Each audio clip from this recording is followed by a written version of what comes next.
Hello, welcome to post 360. నేను మీ మురళీ రాపల్లి. చంద్రబాబు నాయుడు గారు అమరావతిలో 5 సెంట్లు స్థలం కొనుక్కున్నారు. ఇదేంటి ఉన్నటువంటి ట్విస్ట్ ఏంటి? చంద్రబాబు నాయుడు గారు ఏంటి అమరావతిలో 5 సెంట్లు స్థలం కొనుక్కోవటం ఏంటి అని మీరందరికీ ఆశ్చర్యపోతున్నారు కదా. నాకు కూడా అలాగే ఆశ్చర్యం కలిగింది. లింగంనేని గెస్ట్ హౌస్ కరకట్ట మీద ఉన్నటువంటి చంద్రబాబు నాయుడు గారు మొన్నటికి మొన్న 1.5 కోటి వెచ్చించి లింగంనేని గెస్ట్ హౌస్ ని అద్భుతంగా తీర్చిదిద్దారు. సెక్యూరిటీ పరంగా అభివృద్ధి చేశారు. రినోవేషన్ ఖర్చుల కోసమే, సెక్యూరిటీ ఖర్చుల కోసమే 1.5 కోటి వెచ్చించారంటూ మన వార్తలు చదివాం, వార్తల్లో ఉన్నాం. దానికి సంబంధించిన బిల్స్ అన్ని కూడా మనకు రావడం జరిగింది. అవి మీకు చూపించడం కూడా జరిగింది.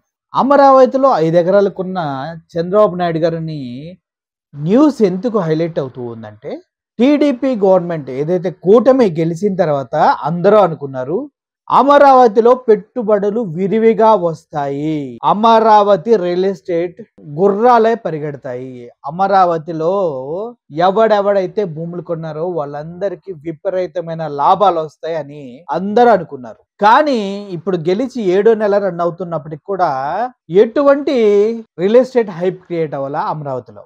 అంతేకాదు, గతంలో మొన్న వచ్చిన వర్షాలకి మొత్తం అంతా మునిగిపోవడం చూసిన తర్వాత చాలా మంది భయపడ్డారు. ఏంటి నెక్స్ట్ మనం ఇల్లు కట్టుకున్నా కూడా అమరావతిలో ఫ్లడ్స్ వస్తే మన ఇల్లు కూడా ఇదే రేంజ్ లో మునిగిపోతాయేమో, ఎందుకంటే ఎటువంటి డెవలప్మెంట్ లేదు, ఎటువంటి ఇన్ఫ్రాస్ట్రక్చర్ అక్కడ ఆల్రెడీ లేనే లేదు. అటువంటిప్పుడు మనం వెళ్ళి అక్కడ స్థలాలు కొని కన్స్ట్రక్షన్స్ చేస్తే మన ఇల్లు కూడా అలాగే మునిగిపోతే పరిస్థితి ఏంటని ఆలోచించడం మొదలుపెట్టారు. ఒకటి. నెంబర్ 2, ఇక్కడ స్థలం కొని ఇల్లు కట్టుకున్నా కూడా ఆ ఇంటి కన్స్ట్రక్షన్ కి అయ్యే ఖర్చు అంటే నిర్మాణ వ్యయం అనేది 1 కోటి రూపాయలు అనుకుందాం.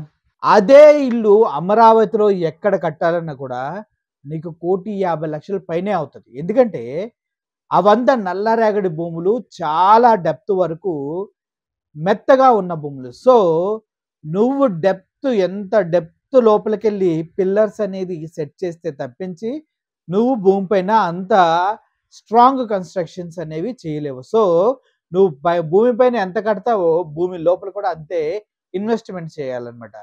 దీన్ని బట్టి మీరు ఆలోచిస్తే కన్స్ట్రక్షన్ వ్యయం కూడా బీభత్సంగా పెరిగిపోయింది. అదీ కాక ప్రపంచ బ్యాంక్ అనేది అమరావతి డెవలప్మెంట్ కోసం అప్పడిగితే రూపాయి కూడా ఇవ్వనని చెప్పింది అనేసి స్వయాన నారాయణ గారే చెప్పారు. నారాయణ విద్యా సంస్థల అధినేత నారాయణ గారే చెప్పారు.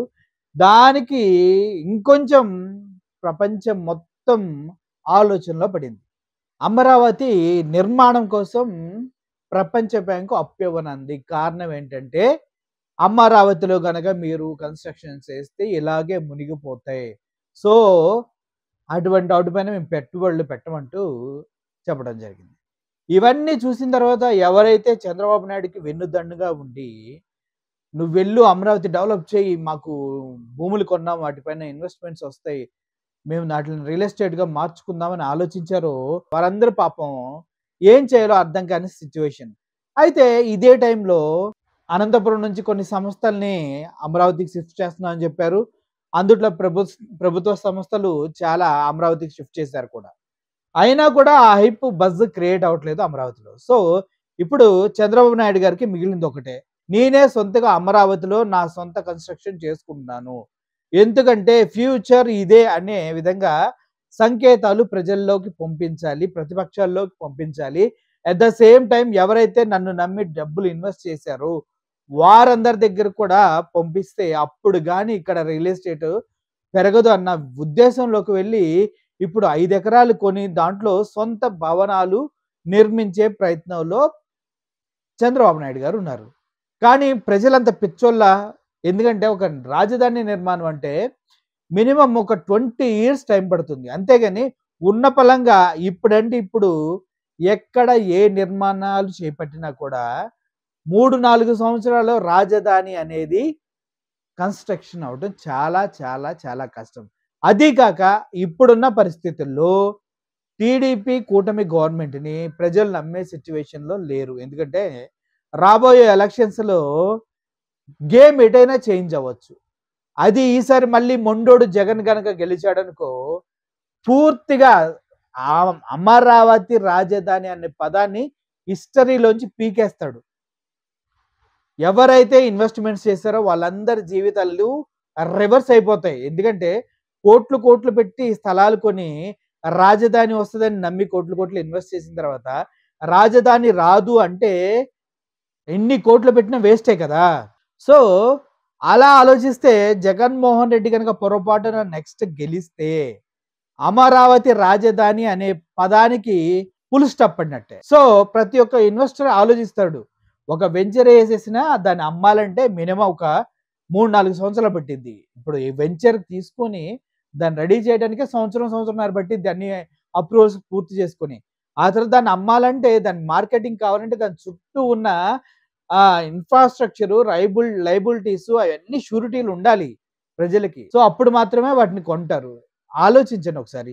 ఇదంతా జరగటం 3, 4 సంవత్సరాల్లో కాదు. సో, ప్రజలు ఆలోచించేదేంటి? సేఫ్ గేమ్ ఆడదాం.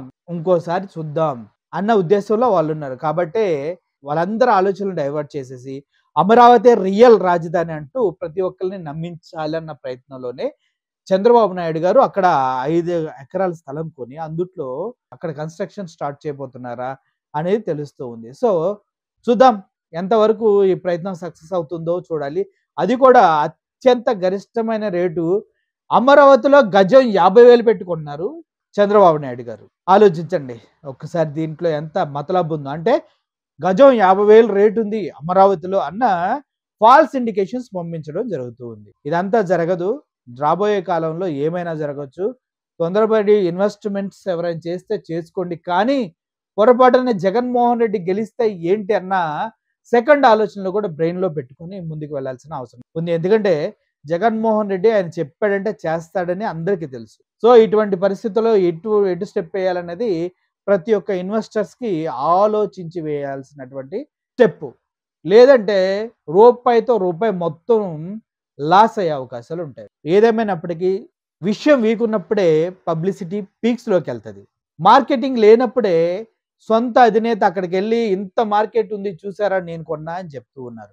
ఇది జస్ట్ మార్కెటింగ్ స్ట్రాటజీ చేస్తున్నారా చంద్రబాబు నాయుడు? లేదంటే నిజంగానే అమరావతిలో 50,000 కన్నా తక్కువలో స్థలాలు లేవా? అన్న విషయాన్ని ఒకసారి మీరు కూడా స్వయంగా పరిశీలించి ఇన్వెస్ట్‌మెంట్స్ చేయాలని మనసారా కోరుకుంటున్నాం. అయితే ఏదైనా ఈ ప్రయత్నం మాత్రం సక్సెస్ అయ్యిద్దో అవ్వదో వేచి చూడాలి. Thank you for watching this video. Murali signing off. Thank you so much.